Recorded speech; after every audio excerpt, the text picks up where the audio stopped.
All right, and then for our KPIs, now I'll show you a little trick that I'll utilize, especially if we already have, a dashboard build or something in place. Is you can actually go in, right, and open in Discovery, the KPI itself. And then because I've opened it recently, when I go to our presentation, if I kind of refresh, it becomes the first thing in our recent, selection.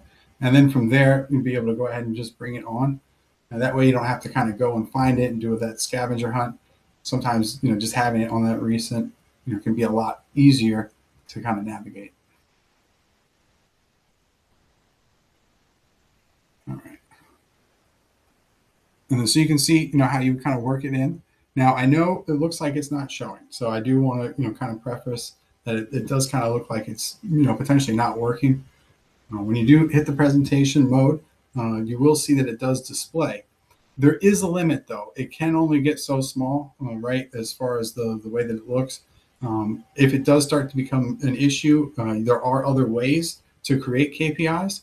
You can do like a discovery and then make it translucent, right, and just have 3 or 4 squares without anything between them as your KPIs.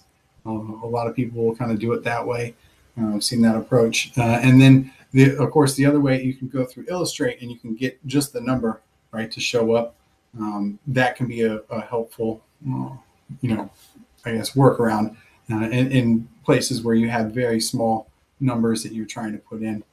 In this case, it's pretty straightforward, right? Again, if we wanted to, as far as get the additional KPI in here for our written premium, we'd be able to go through and do it that way as well.